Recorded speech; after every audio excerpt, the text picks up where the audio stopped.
L'armée américaine envisage une base pour 10 000 personnes, soi-disant, près de Gaza. Maintenant, ils affirment qu'il n'y aura pas de troupes américaines, ce qui me semble absolument inconcevable. Qu'il puisse y avoir une base américaine sans aucune troupe américaine. Mais elle serait située près de Gaza. 10 000 membres du personnel, 10 000 pieds carrés de bureaux, pour une durée de 12 mois. C'était sa réaction à une question sur toute la situation des visas. Il a transformé l'immigration et l'économie en une énorme crise. Et maintenant qu'on l'interroge à ce sujet, il insulte en quelque sorte l'ensemble des États-Unis. Vous voulez augmenter les salaires des travailleurs américains, mais vous ne pouvez pas inonder le pays de dizaines, voire de centaines de milliers de travailleurs étrangers. Je suis d'accord, mais il faut aussi faire venir des talents. Nous avons plein de gens talentueux ici. Non, c'est pas vrai. Non, c'est pas vrai. Nous n'avons pas assez de gens talentueux ici. Non, certaines compétences manquent et les gens doivent apprendre. On ne peut pas prendre quelqu'un au chômage et dire « Je vais te mettre dans une usine où nous allons fabriquer des missiles. » Pas parce que...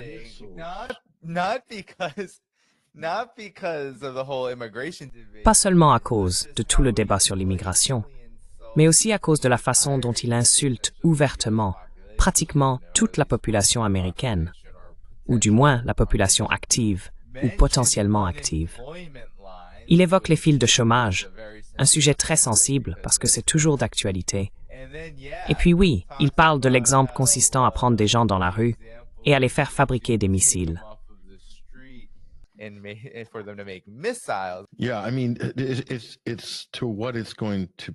Oui, je veux dire, il s'agit de ce que ça va devenir. Et lancer cette idée, on voit cela très souvent, bien sûr, avec ce président. Ils sortent quelque chose le lundi, observent la réaction d'ici mercredi, puis recalibrent pour le lundi suivant, juste pour tester le terrain. C'est aussi intéressant de voir s'il y a une réaction des médias à cela, ou une réaction du camp MAGA. Je pense que ce président et cette administration sont extrêmement habiles à gérer le cycle médiatique grâce à ce que Steve Bannon a appelé célèbrement « inonder la zone ». Ils sont vraiment doués pour inonder la zone. Mais je pense que c'est une véritable insulte de dire que les Américains n'ont pas de talent. Ce dont ils parlent vraiment en tant qu'hommes d'affaires, en tant que financiers, c'est de main-d'œuvre bon marché. C'est ce qu'il veut dire. Ce n'est pas que l'Amérique manque de talent, mais qu'elle n'a pas de talent prêt à travailler pour 30% de moins. Et c'était à l'époque où, si tu te souviens, tout le débat sur les visas H-1B faisait rage, il y a environ un an. Je ne me rappelle plus si c'était au début du mandat de Trump ou juste avant l'inauguration, peut-être pendant la période de transition. Mais Elon Musk a eu une crise publique sur X à ce sujet, parce que les partisans les plus fervents de MAGA ne voulaient rien céder sur la question des H-1B. Et souviens-toi, Vivek Ramaswamy participait aussi à ce débat, lui étant d'origine indienne, et tout le secteur des tech bros, les dirigeants de ces entreprises technologiques et ainsi de suite, beaucoup venant d'Inde, Google, etc. Donc Elon Musk a eu une crise publique.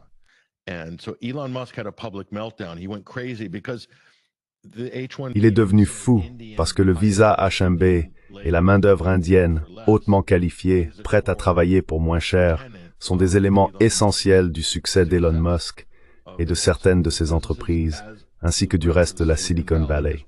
Ils adorent ça. Ils adorent le fait de pouvoir obtenir des travailleurs très qualifiés, très motivés, qui accepteront de travailler pour 30% de moins. C'est une question de business. Et au lieu d'être honnête à ce sujet et de reconnaître franchement que c'est vraiment là que réside leur intérêt, ils tournent autour du pot de manière tellement malhonnête, puis insultent la main-d'œuvre américaine. Je veux dire que Trump fasse ça. Cela montre simplement à quel point MAGA est une imposture. Ce n'est qu'un slogan, juste une casquette, tu vois.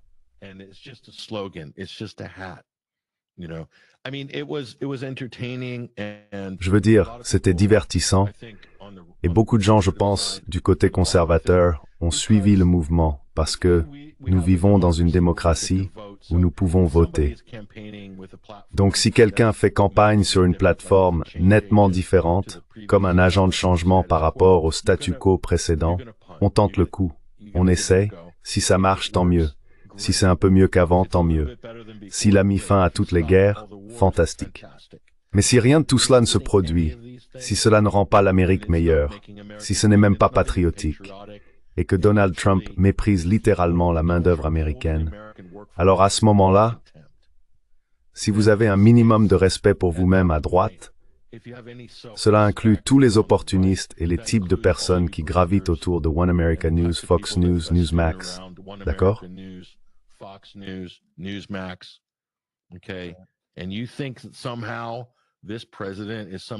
Et tu penses que ce président représente d'une manière ou d'une autre la classe ouvrière? T'es sérieux là? À ce stade, tu pourrais tout aussi bien fumer ton joint en direct à l'antenne, comme dans l'émission de Rogan, ou peu importe, parce que tu planes complètement. Franchement, les gars, l'arnaque est incroyable. Vous voyez le vrai Donald Trump? C'est ce que vous voyez. Le masque est tombé, il se sent en confiance, il a le pouvoir, et son cercle rapproché passe son temps à intimider et menacer les gens, à abuser du pouvoir exécutif. Marco Rubio, lui, court partout comme un homme de main d'Israël, poursuivant des étudiants sur les campus pour les expulser parce qu'ils critiquent un pays étranger.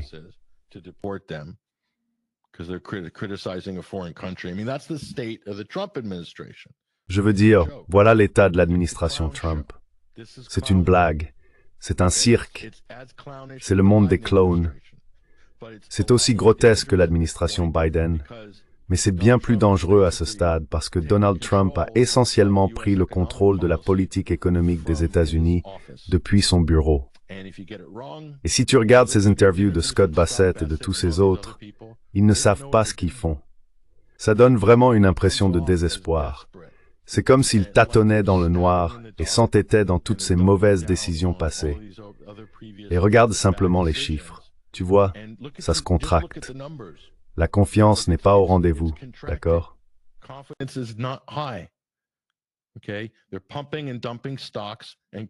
Ils font du pump and dump sur les actions et les cryptos. Très bien. Mais la plupart des Américains n'en profitent pas, d'accord? La superclasse s'enrichit à un point que tu n'imagines même pas en ce moment. Ils gagnent des sommes énormes, donc l'écart de richesse se creuse, d'accord? Et c'est ça que Donald Trump est en train de produire. Si la situation est déjà mauvaise après 12 mois de son premier mandat, imagine ce qui va se passer dans les 3 prochaines années. Et ensuite? Ensuite quoi?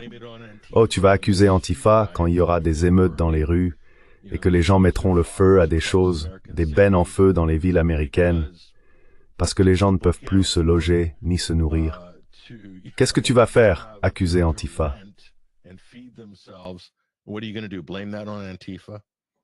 Non, la gauche radicale. C'est pas mon problème, c'est Biden qui l'a fait.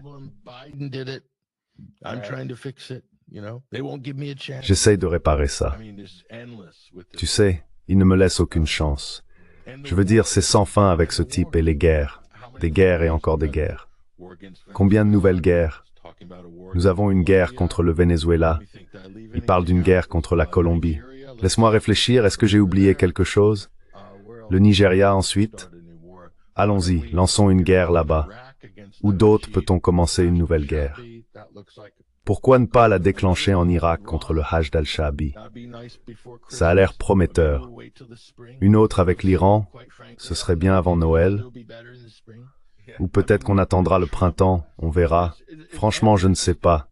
Peut-être que le temps sera meilleur au printemps. Je veux dire, avec Trump, c'est sans fin. Et ensuite, la Chine attend juste sur la touche.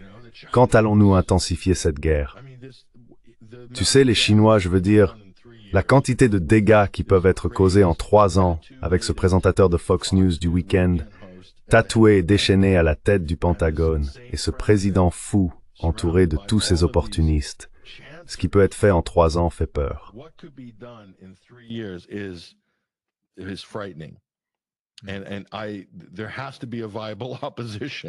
Et il faut qu'il y ait une opposition viable, que ce soit en politique ou dans les médias, pour tenter de freiner cette catastrophe à laquelle nous assistons en ce moment. C'est une catastrophe, je n'exagère pas, d'accord? Déclarer la guerre à la moitié de l'Amérique du Sud pour rien d'autre que créer une diversion commode et peut-être en pensant pouvoir s'emparer des ressources du Venezuela. Voyons comment cela se passe. Allez-y, essayez et voyons ce qui arrive. Voyons ce qui arrive. Vous pensez pouvoir réussir ce coup-là? Voyons comment le reste du continent réagit. Quoi? Vous allez envahir le Brésil ensuite si le Brésil réagit ou prend le parti du Venezuela. Franchement, c'est incroyable. L'administration Trump a favorisé la solidarité en Amérique du Sud d'une manière que les présidents précédents n'auraient jamais pu imaginer. Donc Donald Trump a cet effet-là, peut-être pas celui qu'il souhaitait.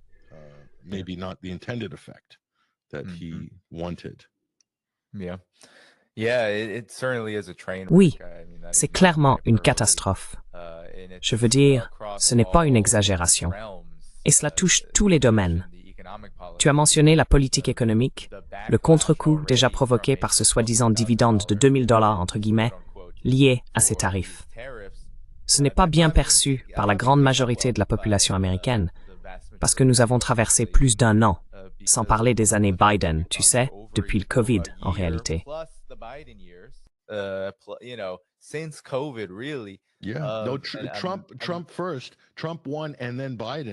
Trump d'abord, Trump a gagné, puis Biden. Trump a déversé une quantité incroyable d'argent sur le bilan de la Réserve fédérale, et Biden a essentiellement continué sur cette lancée. Trump n'a jamais reconnu la catastrophe économique qu'il a lui-même déclenchée pendant son mandat en 2020. Cela a créé des cycles inflationnistes dont l'économie ne s'est toujours pas remise. Je me souviens d'avoir atterri, peut-être en 2022, et d'avoir pris un sandwich au thon, un paquet de chips Lay's et un Coca. C'était environ $19 pour un sandwich au thon. Vous plaisantez? 5 ans plus tôt, on pouvait probablement en avoir un pour moins de $10, et maintenant, le prix a doublé. Voilà le coût de la nourriture. Écoutez, le coût de la nourriture en Amérique est incroyable. C'est criminel.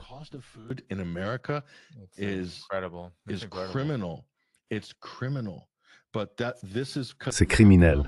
Mais c'est à cause de la politique économique de ce président lors de son premier mandat et du genre d'administration Biden complètement à côté de la plaque. Et Trump n'a rien fait pour y remédier, à part promettre « nous allons ramener la nourriture, nous allons ramener les emplois manufacturiers au pays ». C'est l'âge doré de l'Amérique. Non, c'est l'âge doré, pas l'âge d'or. C'est l'âge doré de l'Amérique en matière de conservatisme, qui est censé être meilleur pour la macroéconomie que la gauche socialiste radicale, mais il dépense encore plus d'argent. Vous vous souvenez de ce qui est arrivé à Doge?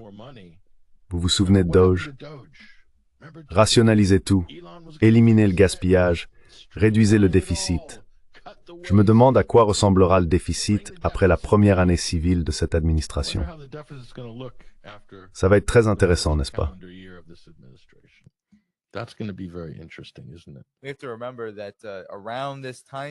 Il faut se rappeler qu'à cette période, à l'approche des élections de mi-mandat, c'est généralement le moment où les États-Unis intensifient leur politique étrangère. Nous l'avons vu en février 2022 avec ce qui s'est passé dans le conflit en Ukraine. Sous Trump et Obama, nous avons observé de nombreuses itérations du même schéma. Plus d'agressivité, une cible désignée. C'était le Venezuela sous Trump. Sous Obama, les interventions directes en Syrie, en Libye, et ainsi de suite. Tout cela s'est produit à l'approche des élections de mi-mandat. Les gens doivent donc s'attendre exactement à ce que vous décrivez. Il n'y aura pas de recul à partir de maintenant. Beaucoup de ces crises sont fabriquées à des fins à la fois politiques et économiques.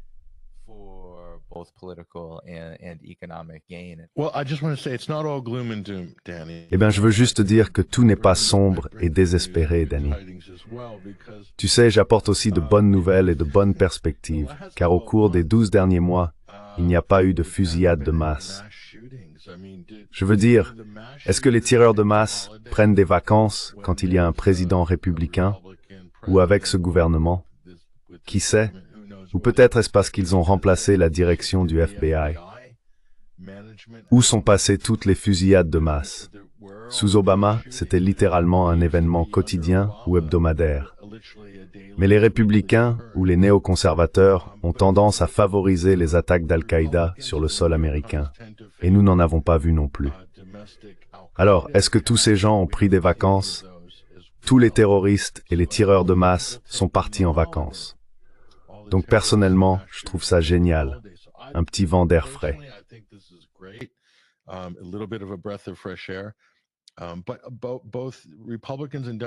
Les républicains comme les démocrates en Amérique ont une mauvaise habitude. Après leur victoire, surtout lorsqu'ils remportent la Maison-Blanche, le Congrès et le Sénat, ils ont tendance à savourer les fruits de leur succès, du moins pendant la première ou les 2 premières années. Beaucoup partent en vacances et beaucoup d'autres s'en moquent un peu. Ils sont simplement ravis d'être au pouvoir. La fin n'est plus là. C'est en partie ce qui change la donne. Mais je comprends ce que vous voulez dire. Il est intéressant de voir comment certaines de ces distractions commodes ont disparu. Pourtant, je pense qu'on pourrait assister à de véritables troubles intérieurs si la situation économique continue de se détériorer comme elle le fait, et si ce président ne tient aucune des grandes promesses qu'il a faites en janvier dernier.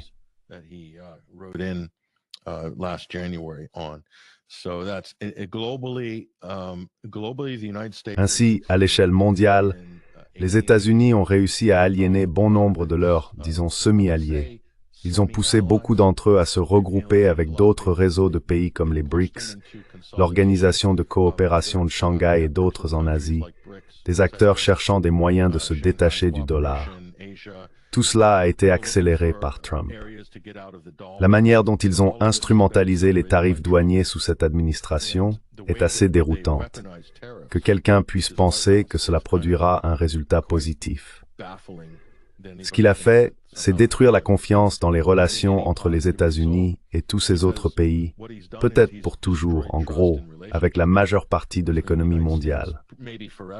Ainsi, toute l'idée, et c'était un grand leitmotiv quand les gens disent « Oh, les mondialistes, Alex Jones et tous les autres, même le mouvement MAGA, les mondialistes. »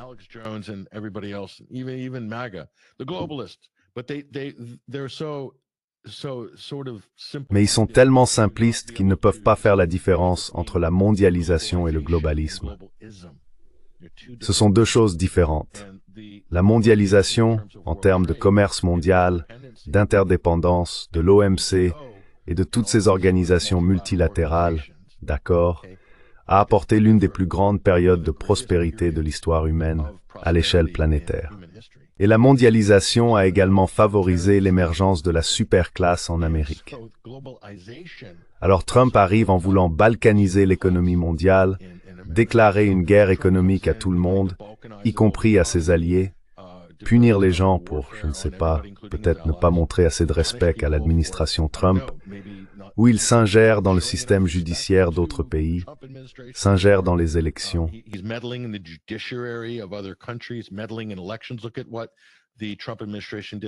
Regardez ce que l'administration Trump a fait avec l'Argentine. Elle a essentiellement menacé de retenir un plan de sauvetage ultérieur de 20 milliards de dollars pour la monnaie argentine si Javier Milei, ou peu importe son nom, si son parti ne remportait pas les élections de mi-mandat. Donc Trump a injecté la peur dans un pays étranger pendant un cycle électoral et a utilisé cela comme une forme de chantage économique, si l'on peut dire. C'est un niveau d'ingérence et d'intervention jamais vu auparavant, mais réalisé de manière très ouverte. Et beaucoup de gens devraient vraiment s'arrêter un instant et comprendre ce qu'ils sont en train d'observer. C'est fait de manière maladroite. Oui, c'est imprudent. Il soutiendra que c'est efficace parce qu'il a obtenu le résultat électoral qu'il voulait. Mais c'est tellement récurrent, c'est constant.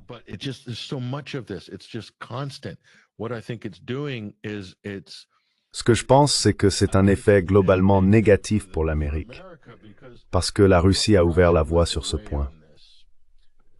Quand Lavrov a dit, il y a des années, que les États-Unis n'étaient plus capables de conclure des accords, ce qu'il voulait dire, c'est que cela s'applique aussi bien à l'administration Biden qu'à celle de Trump. Ainsi, ces pays étrangers pourraient se dire que dans les périodes politiques précédentes, plus stables, avec davantage de continuité et des institutions diplomatiques plus solides, ils pouvaient penser, eh bien, ce n'est qu'une anomalie. Attendons la prochaine élection, nous retrouverons un président normal.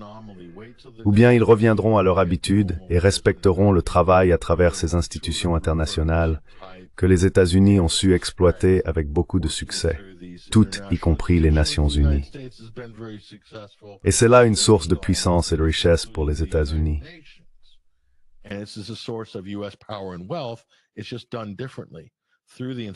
C'est simplement fait différemment à travers les institutions après la Seconde Guerre mondiale. Mais ces pays étrangers se demandent maintenant, pourquoi prendre le risque? Trump pourrait être parti dans 3 ans, mais pourquoi risquer de faire des affaires ou de céder face aux États-Unis? Parce qu'il pourrait simplement se retourner et nous frapper dans 2 ans ou dans 4 ans. Alors pourquoi investir dans cette relation? Pourquoi investir dans le dollar américain comme monnaie de réserve mondiale si c'est pour se faire poignarder dans le dos et saboter par Washington? Et Trump passe son temps à saboter les gens. Ce qu'il a fait finira par pousser les autres à se détourner du dollar. La confiance dans le dollar sera de plus en plus faible. La monnaie elle-même fonce droit dans le mur, tout comme l'économie américaine. C'est totalement insoutenable. On ne peut pas écouter. C'est délirant, complètement délirant.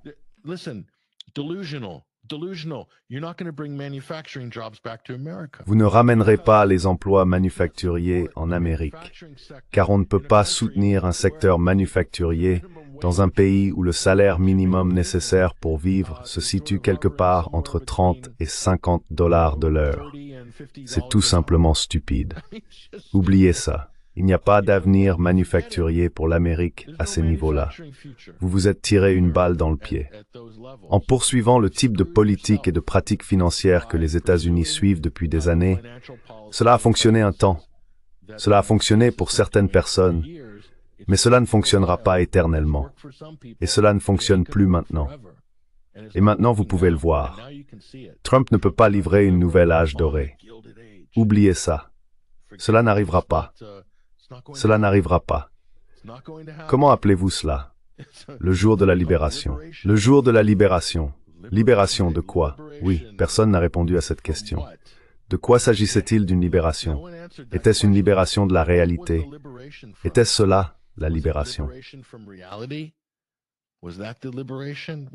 Étaient-ce les petites économies qu'il restait aux gens? Je ne sais pas. Ouais. Libération de la stabilité. Libération de la stabilité. Tu te libères en quelque sorte de la stabilité économique. Oui. Rendre l'Amérique grande. Fantastique. Vraiment très bien joué, les gars. Vous vous en sortez très bien. Vraiment. Remarquable. Donc, tu sais, je ne sais pas. Les tendances sont assez évidentes, Danny. On voit des pays s'unir comme jamais auparavant, avec une profondeur et un engagement à construire des avenirs économiques, politiques et une coopération géopolitique à un niveau jamais vu. Et cela s'accélère, et c'est à cause des 2 derniers présidents. Et celui-ci va vraiment enfoncer le clou dans le cœur des États-Unis d'Amérique, sur la scène internationale. Et il le fait. Je suis triste de le dire, vraiment triste de le dire, mais ce sera l'héritage de Donald Trump à la fin.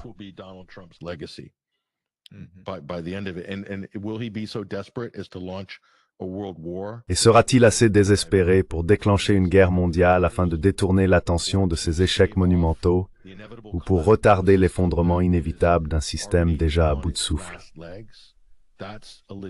C'est une question légitime en ce moment. Nous parlons de choses instables qui sont dites et faites par cette administration. Ils disent des choses insensées et font des choses insensées. Vous savez, si le peuple américain, nos médias et l'opposition politique ne parviennent pas d'une manière ou d'une autre à tenir cette Maison-Blanche responsable et à limiter les dégâts, alors bonne chance en 2026. Ont-ils une sorte de poudre magique à saupoudrer? Est-ce que cela va rendre l'économie florissante? Comment ça fonctionne-t-il? Est-ce qu'Elon a des robots qui vont arriver et prendre tous les emplois, et ensuite nous pourrons simplement nous détendre et toucher un revenu universel. Est-ce que c'est ce qui va se passer en 2026?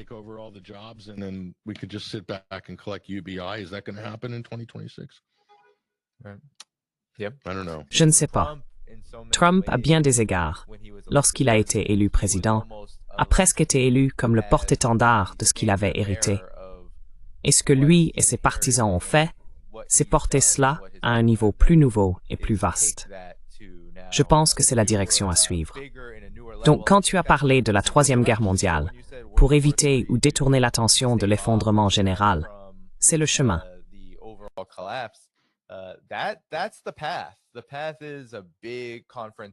Le chemin est une grande confrontation, contrôlée autant que possible, mais sans, bien sûr, aucune réelle capacité de la maîtriser.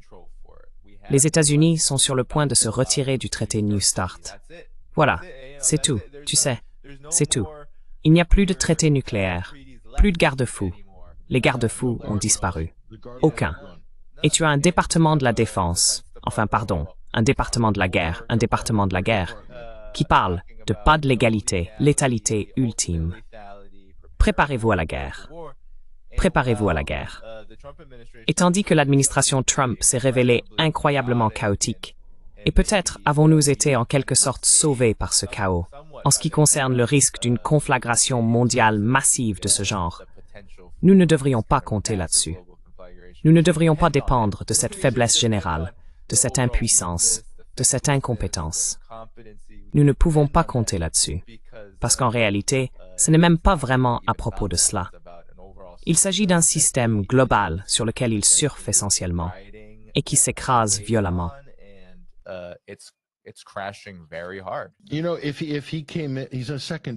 Tu sais, s'il arrivait au pouvoir, c'est un président en second mandat, il aurait un mandat clair.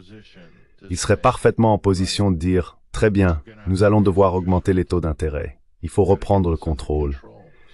La nourriture est trop chère, les loyers explosent, les gens n'arrivent plus à payer leurs factures.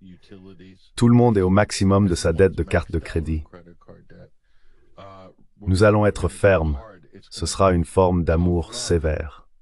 Augmentons les taux d'intérêt aussi longtemps qu'il le faudra. Cela s'est déjà produit en Amérique.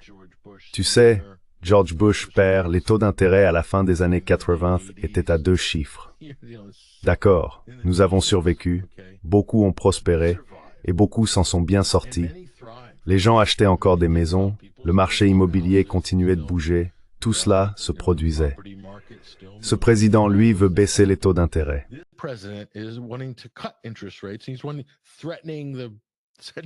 Il menace le chef de la Banque centrale, ou le président, en disant « Tu ne fais pas ce que je t'ai dit. Tu veux baisser les taux d'intérêt parce que nous voulons injecter plus d'héroïne dans le pardon des amphétamines financières dans le marché boursier. » Très bien. Ce serait donc parfaitement dans son domaine de compétence. Et je ne pense pas que les démocrates de l'opposition pourraient le critiquer pour cela, car l'économie est structurellement dans un état désastreux. Mais ce n'est pas ce qui se passe. À la place, le niveau d'incompétence, eh bien, tu sais quoi, je déteste ramener ça à Israël.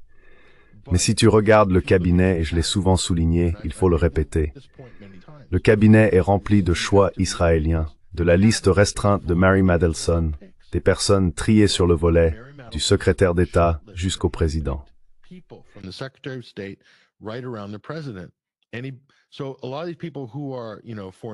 Donc, beaucoup de ces personnes liées à la politique étrangère, je ne parle pas de toutes, mais en dehors de la sécurité nationale, de la politique étrangère et du département d'État, pratiquement tous les postes d'ambassadeurs en lien avec le Moyen-Orient ou Israël, leur seule compétence ou caractéristique identifiable, c'est qu'ils vont faire ce qui est bon pour Israël.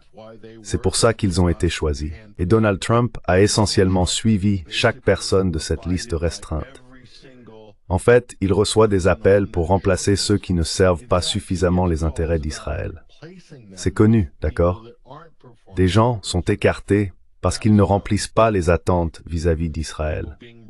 Cela veut donc dire que toutes les autres compétences qu'une personne au gouvernement ou au cabinet devrait avoir doivent aussi être mises à profit.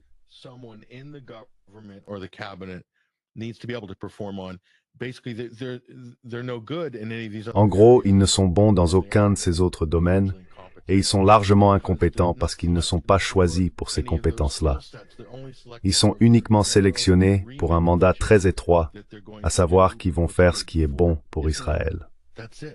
C'est tout. Et cela représente une bonne partie du cabinet. C'est un cauchemar.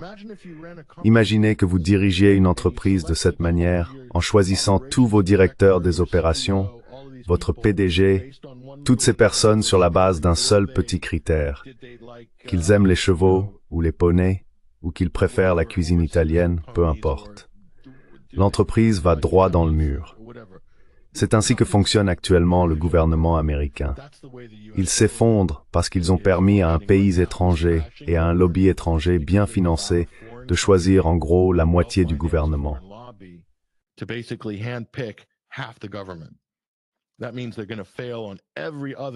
Cela signifie qu'ils vont échouer dans tous les autres domaines de responsabilité. Mais Israël s'en moque. Israël ne se soucie pas des conservateurs, de la droite, de la gauche. Ils savent que si cela échoue, ils vont acheter les démocrates, et ils feront exactement la même chose. Ils ne se soucient pas du mouvement conservateur, de Trump, des républicains, ni de toutes ces choses dont Mark Levin ne cesse de parler, conservateurs constitutionnels. Ils ne se soucient de rien de tout cela parce qu'ils possèdent la gauche et la droite. Le lobby, oui. Donc ils ne se soucient pas si tout s'effondre. Ils ne se soucient pas si Donald Trump est destitué. Ils ne se soucient pas si sa cote de popularité chute à 10%. Il a été le meilleur président pour Israël de toute l'histoire.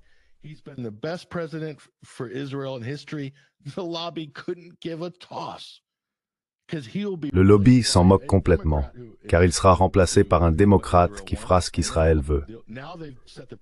Et maintenant, ils ont établi le précédent selon lequel le lobby peut présélectionner l'ensemble du cabinet, ou la majeure partie, tous ces postes clés liés à la sécurité ou à la politique étrangère, avec des candidats et des loyalistes israéliens, y compris le chef du Pentagone. Imaginez cela. Israël choisissant le chef du département américain de la défense, le Pentagone, puis le poussant à le rebaptiser département de la guerre. C'est un pays étranger. C'est une catastrophe pour les États-Unis. Les gens se rendent-ils compte de ce qu'ils sont en train de voir? Vous avez quelqu'un totalement non qualifié à la tête de la plus grande armée du monde, sans aucune compétence, choisi et désigné par un lobby étranger. Réfléchissez-y un instant. C'est assez incroyable. That's pretty incredible.